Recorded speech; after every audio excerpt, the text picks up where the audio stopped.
जय माता दी। प्रेम से बोलिए संतोषी माता की जय। आज शुक्रवार के दिन आप सुनिए संतोषी माता की व्रत कथा। एक समय की बात है, एक बुढ़िया थी और उसके 7 बेटे थे। 6 बेटे कमाने वाले थे और एक बेटा निकम्मा था। बुढ़िया माँ अपने 6 पुत्रों की रसोई बनाती, उन्हें प्यार से भोजन कराती और पीछे से जो भी कुछ बचता वह 7वें बेटे को दे देती। 7वां बेटा बड़ा भोला भाला था, उसका मन शांत था और वह ज्यादा सोचता नहीं था। एक दिन उसने अपनी बहू से कहा, देखो मेरी माँ मुझ पर कितना प्रेम करती है। बहू ने हंसकर कहा, क्यों नहीं, सबका जूठा बचा हुआ तुम्हें खिलाती है। 7वां बेटा बोला, ऐसा भी हो सकता है क्या? मैं जब तक अपनी आंखों से न देखूं विश्वास नहीं कर सकता। बहू ने हंसते हुए कहा, देख लोगे तब तो मानोगे। कुछ दिन बाद बड़ा त्योहार आया। घर में 7 प्रकार के व्यंजन बने और चूरमा के लड्डू भी तैयार थे। 7वां बेटा जांच करने के लिए सर की दर्द का बहाना बनाकर पतला कपड़ा सिर पर ओढ़कर रसोई घर में सो गया और कपड़े से पीछे से सब कुछ देखता रहा। 6 भाई भोजन करने आए। उसने देखा कि माँ ने उनके लिए सुंदर सुंदर आसन बिछाए और रसोई में 7 प्रकार का स्वादिष्ट भोजन परोसा। वह चुपचाप सब देखता रहा। 6 भाई भोजन कर उठे, तब माँ ने उनकी जूठी थालियों में से लड्डू के टुकड़े उठाकर एक लड्डू बनाया। झूठा भोजन साफ कर बुढ़िया माँ ने 7वें बेटे को पुकारा, उठ बेटा, 6 भाई भोजन कर गए, अब तू ही बाकी है, उठ, और तू कब खाएगा? 7वां बेटा बोला, माँ मुझे भोजन नहीं करना, मैं परदेश जा रहा हूँ। माँ ने कहा, कल जाता तो आज ही जा। वह बोला, हाँ हाँ आज ही जा रहा हूँ। यह कहकर वह घर से निकल पड़ा। चलते चलते उसे अपनी बहू की याद आई। वह गौशाला में कंडे थाप रही थी। वह गया और बोला, मेरे पास तो कुछ नहीं है, यह अंगूठी है, सो ले लो और अपनी कुछ निशानी मुझे दे दो। बहू ने कहा, मेरे पास क्या है? और उसने गोबर भरा हाथ दिखाया। फिर उसकी पीठ में गोबर के हाथ की थाप मार दी और वह आगे चल पड़ा। चलते चलते वह दूर देश में पहुंच गया।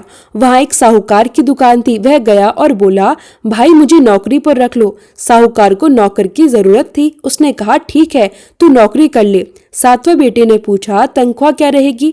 साहूकार ने कहा, काम देखकर दाम मिलेंगे। इस तरह उसकी नौकरी लग गई। वह सुबह 6 बजे से रात 12 बजे तक मेहनत करने लगा। कुछ ही दिनों में वह साहूकार की दुकान का सारा हिसाब किताब संभालने लगा। ग्राहकों को माल बेचना, लेन देन करना, सभी काम उसने बड़े ही समझदारी से करना शुरू कर दिया। साहूकार के 7-8 नौकर थे। वह सभी चकित रह गए। ये नया नौकर कितना होशियार और मेहनती बन गया। साहूकार ने खुद देखा और 3 महीने के अंदर ही उसे मुनाफे का साझेदार बना दिया। 12 साल में वह नामी सेठ बन गया और मालिक ने पूरा कारोबार उस पर छोड़ दिया और खुद बाहर को चला गया। अब बात करें 7वें बेटे की बहू की। सास ससुर उसे दुख देने लगे। उसने सारी गृहस्थी का काम करना शुरू कर दिया और उसे लकड़ी लेने के लिए जंगल भी भेजा जाता। इसी बीच घर की रोटियों के आटे से भी जो भूसी निकलती उसकी रोटी बनाकर रख दी जाती और फूटे नारियल की नरेली में पानी। इस तरह दिन बीतते रहे। एक दिन वह लकड़ी लेने जा रही थी कि रास्ते में बहुत सी स्त्रियां संतोषी माता का व्रत करती दिखाई दी। वहां खड़ी होकर उसने पूछा, बहनों, यह तुम किस देवता का व्रत करती हो और इसके करने से क्या फल मिलता है? इस व्रत की विधि क्या है? यदि तुम मुझे अपने इस व्रत का विधान समझा तो मैं तुम्हारा बहुत एहसान मानूंगी। तब उनमें से एक स्त्री बोली, सुनो, यह संतोषी माता का व्रत है। इसके करने से गरीबी और दरिद्रता का नाश होता है, लक्ष्मी जी का वास होता है, मन की चिंताएं दूर होती है, घर में सुख शांति बनी रहती है, निपुत्री को पुत्र मिलता है, यदि प्रीतम दूर गया हो तो शीघ्र घर आता है, कुंवारी कन्या को मनपसंद वर मिलता है, राजद्वार में बहुत दिनों से चल रहा मुकदमा भी खत्म हो जाता है, कलेश समाप्त होते हैं, घर में सुख शांति और धन की वृद्धि होती है और मन में जो भी कामना हो वह सब माता की कृपा से पूरी हो जाती है। स्त्री ने आगे समझाया, 1.25 आने का गुड़ चना लेना, इच्छा हो तो 5.25 आने या 15 तक सहूलियत और श्रद्धा के अनुसार ले सकते हैं। श्रद्धा और प्रेम से जितना भी बन सके उतना सवाया लेना।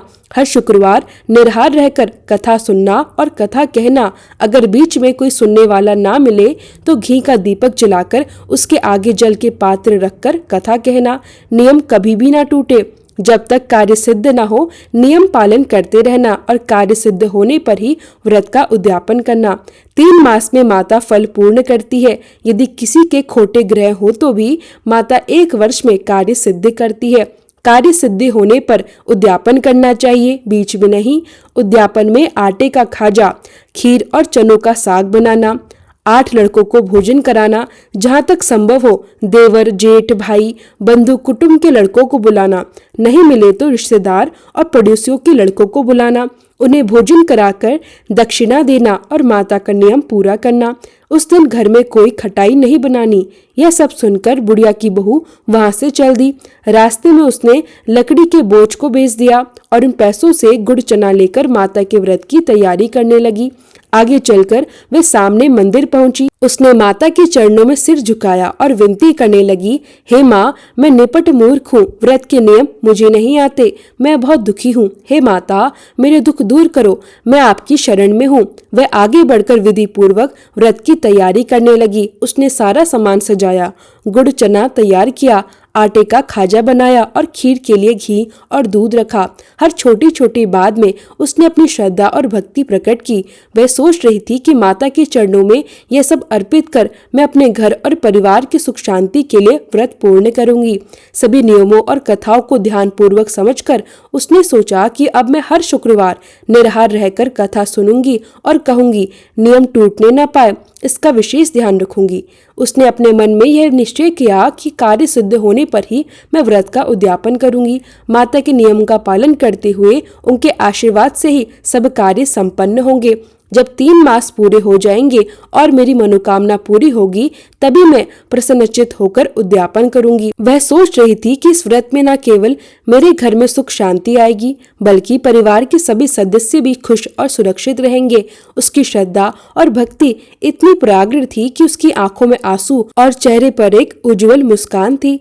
बुढ़िया की बहू ने तय किया कि प्रत्येक शुक्रवार निराहार रहकर माता की कथा सुनेगी और पढ़ेगी, घी का दीपक जलाएगी और यदि कोई भी सुने ना तो माता के सामने श्रद्धा और प्रेम से कहेगी। उसने अपनी विनती फिर से दोहराई, हे माँ, मेरी सरल श्रद्धा और भक्ति को स्वीकार करो, मेरे दुख दूर करो और मुझे सही मार्ग दिखाओ। मैं आपकी शरण में हूँ और हमेशा आपकी भक्ति में रहूंगी। इस तरह वह बुढ़िया की बहू ने संतोषी माता के व्रत की शुरुआत की। वह जानती थी कि माता अपनी कृपा से 3 मास में सब कुछ पूर्ण करेगी और उसके जीवन में सुख शांति समृद्धि और संतोष लाएगी।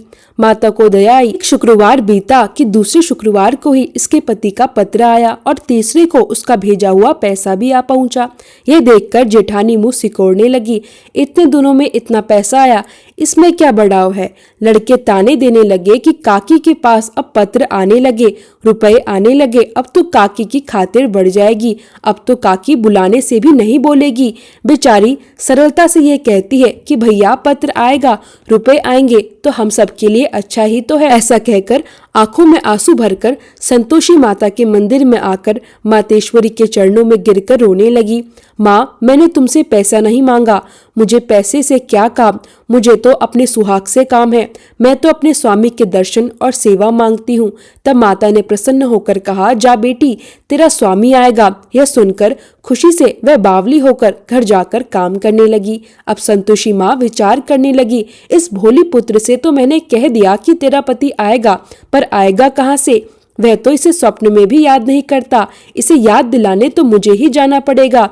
इस तरह माता उस बुढ़िया के बेटे के पास जाकर स्वप्न में प्रकट होकर कहने लगी, साहूकार के बेटे, सोता है ये जागता है। वह कहता है, माता, मैं सोता भी नहीं हूँ और जागता भी नहीं हूँ, बीच में ही हूँ, क्या आज्ञा है? माँ कहने लगी, तेरा घर बार है या नहीं? वह बोला, मेरा सब कुछ है। माता पूछी, माँ बाप, भाई बहन, बहू, क्या कमी है? वह बोला, हाँ, यह तो मुझे मालूम है। माँ बोली, पुत्र, तेरी घरवाली कष्ट उठा रही है, माँ बाप उसे दुख दे रहे हैं, वे तेरे लिए तरस रही है, तू उसकी सुध ले। वह बोला, पर जाऊं कैसे? परदेश की बात है, लेन देन का कोई हिसाब नहीं, कोई जाने का रास्ता नजर नहीं आता, कैसे चला जाऊं? माँ कहने लगी, मेरी बात मान, सवेरे नहा धोकर संतोषी माता का नाम लेकर घी का दीपक जलाकर दंडवत प्रणाम कर दुकान पर बैठ जाना। देखते देखते तेरा लेन देन चुक जाएगा, जमा माल बिक जाएगा, सांझ होते होते धन का ढेर लग जाएगा। अब तो वह सवेरे बहुत ही जल्दी उठकर मित्र बंधुओं से अपने सपने की बात कहता है। वह सब उसकी बात अनसुनी करके खिल्ली उड़ाने लगे। और बोले, कई सपने भी सच होते हैं क्या? एक बूढ़ा बोला, देख भाई, मेरी बात मान। इस तरह सांच झूठ कहने के बदले देवता ने जैसा ही कहा है वैसा ही करना, तेरा क्या जाता है इसमें। अब बूढ़े की बात मानकर वह नहा धोकर संतोषी माता को प्रणाम कर घी का दीपक जलाकर दुकान पर बैठता है। थोड़ी देर में वह क्या देखता है कि देने वाले रुपए लाए, लेने वाले हिसाब लाए। कोठे में भरे सामानों के खरीदार नगद में सौदा करने लगे। शाम तक धन का ढेर लग गया। मन में माता का नाम लेकर प्रसन्न होकर घर जाने के वास्ते गहना, कपड़ा, सामान खरीदने लगा। यहाँ के काम से निपटकर घर को रवाना हुआ। उधर बहू बेचारी जंगल में लकड़ी लेने जाती है। लौटते वक्त माता जी के मंदिर पर विश्राम करती है। संतोषी बहू माता जी के मंदिर में बैठकर गहरी भावनाओं में डूब गई। उसने माता जी से कहा, माँ, मैंने तुमसे धन नहीं मांगा, मुझे अपने पति के दर्शन चाहिए, मुझे उनकी सेवा चाहिए, मुझे अपने सुहाग से प्रेम है। मेरे लिए सब कुछ धन से नहीं बल्कि अपने स्वामी की कृपा से है।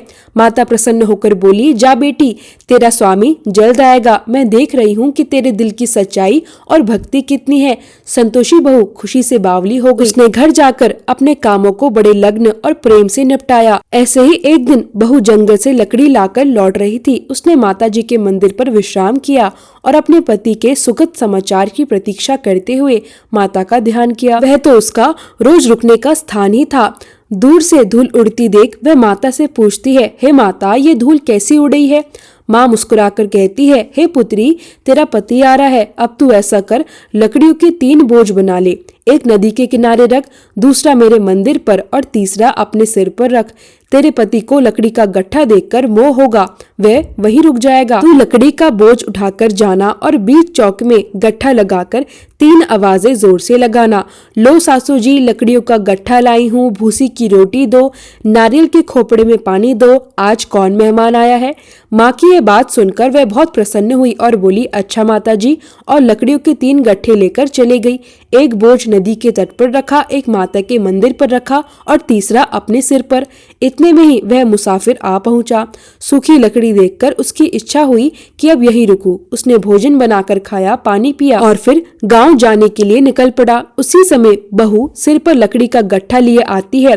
वह उसे आंगन में डालकर जोर से 3 आवाजें देती है, लो सासू जी, लकड़ी का गट्ठा लो, भूसी की रोटी दो, नारियल के खोपड़े में पानी दो, आज कौन आया है? यह सुनकर उनकी सासू बोली, बहू, ऐसा क्यों कहती हो? तेरा मालिक ही तो आया है। बैठ, मीठा भात खाकर कपड़े और गहने पहन। इतने में आवाज सुनकर उसका स्वामी बाहर आता है। अंगूठी देखकर वह व्याकुल हो गया। माँ से पूछता है, माँ, यह कौन है? माँ कहती है, बेटा, यह तेरी बहू है। आज 12 वर्ष हो गए जब से गया है। तब से सारे गांव में जानवर की तरह भटकती फिरती है, काम काज घर का कुछ करती नहीं, 4 समय आकर खाना खा जाती है। अब तुझे देखकर भूसी की रोटी और नारियल के खोपड़े में पानी मांगती है। वह लज्जित होकर बोला, ठीक है माँ, मैंने इसे भी देखा है और तुम्हें भी। अब मुझे दूसरे घर की चाबी दो, मैं उसमें रहूंगा। माँ ने कहा, ठीक है बेटा, जैसी तेरी मर्जी, और चाबी का गुच्छा उसे दे दिया। उसने चाबी लेकर दूसरे कमरे को खोला और सारा सामान जमा लिया। एक दिन में राजा के महल जैसा ठाट बाट बन गया। अब क्या था, वह सुख भोगने लगा। इतने में अगला शुक्रवार आया। उसने अपने पति से कहा, मुझे माता का उद्यापन करना है। उसका पति बोला, बहुत अच्छा, कर लो, अपनी खुशी से यह भी कर लो। तुरंत ही वह उद्यापन की तैयारी में जुट गई। जेठ के लड़के को भोजन के लिए बुलाया। उसने मंजूर किया, पर पीछे से जेठानी ने अपने बच्चों को सिखा दिया, देखो, भोजन के समय सब लोग खटाई मांगना ताकि उद्यापन पूरा ना हो सके। लड़के खाना खाने आए, खीर पेट भरकर खाई। बात याद आते ही कहने लगे, हमें कुछ खटाई खाने को दो, खीर खाना हमें भाता नहीं। यह देखकर बहू को अरुचि हुई। वह बोली, खटाई किसी को नहीं दी जाएगी, यह तो संतोषी माता का प्रसाद है। लड़के उठकर खड़े हो गए और बोले, पैसे लाओ। बहू कुछ जानती नहीं थी, सो उसने पैसे दे दिए।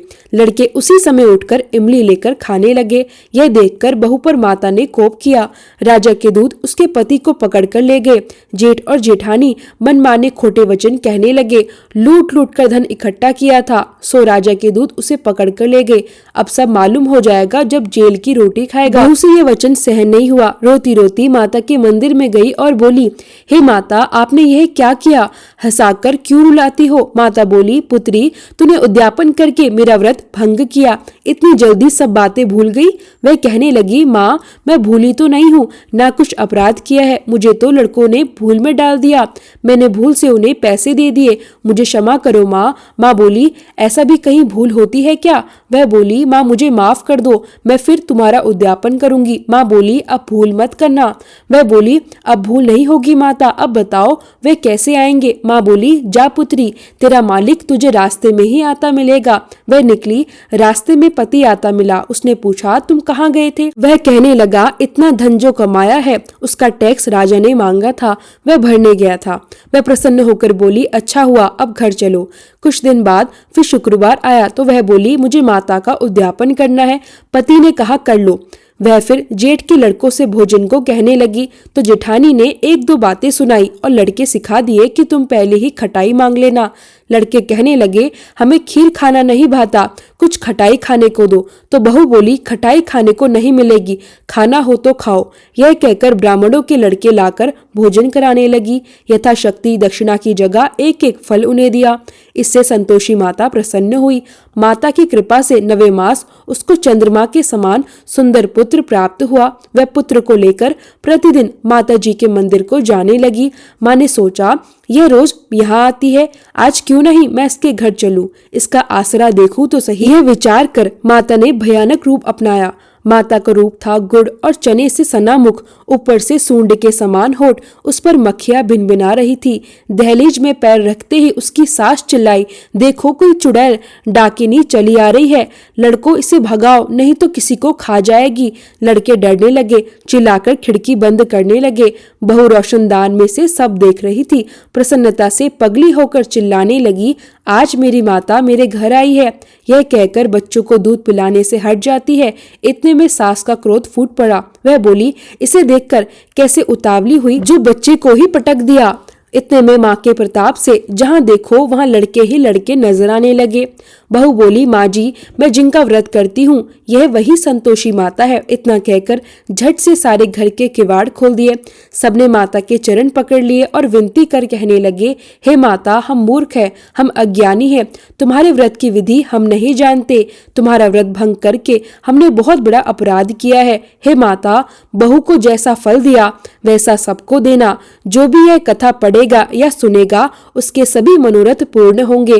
प्रेम से बोलिए संतोषी माता की जय। अब सुनिए संतोषी माता की आरती। ओम जय संतोषी माता मैया, जय संतोषी माता, अपने सेवक जन की सुख संपत्ति दाता। ओम जय संतोषी माता, सुंदर चीर सुनहरी माँ धारण कीनो, हीरा पन्ना दम के तन श्रृंगार लीनो। ओम जय संतोषी माता, गेरू लाल छटा छवि बदन कमल सोहे, मंद हसत करुणामयी त्रिभुवन जन मोहे। ओम जय संतोषी माता, स्वर्ण सिंहासन बैठी चवर दूरे प्यारे, धूप दीप मधुमेवा भोज धरे न्यारे। ओम जय संतोषी माता, गुड़ अर्चना परम प्रिय ताम संतोष कियो, संतोषी कहलाई भक्तन वैभव दियो। ओम जय संतोषी माता, शुक्रवार प्रिय मानत आज दिवस सोही, भक्त मंडली छाई कथा सुनत मोही। ओम जय संतोषी माता, मंदिर जगमग ज्योति मंगल ध्वनि छाई, विनय करे हम सेवक चरणन सिर नाई। ओम जय संतोषी माता, भक्ति भावमय पूजा अंगकृत कीजे, जो मन बसे हमारे इच्छित फल दीजे।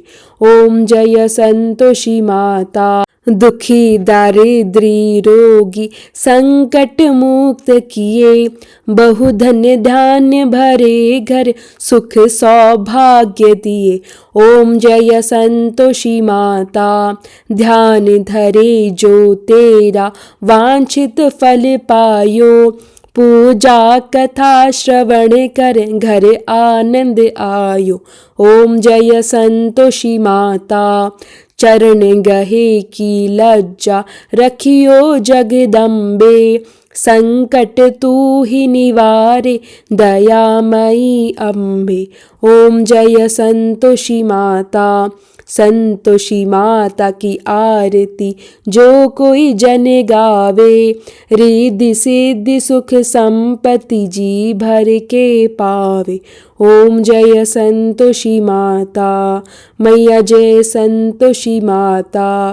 प्रेम से बोलिए संतोषी माता की जय।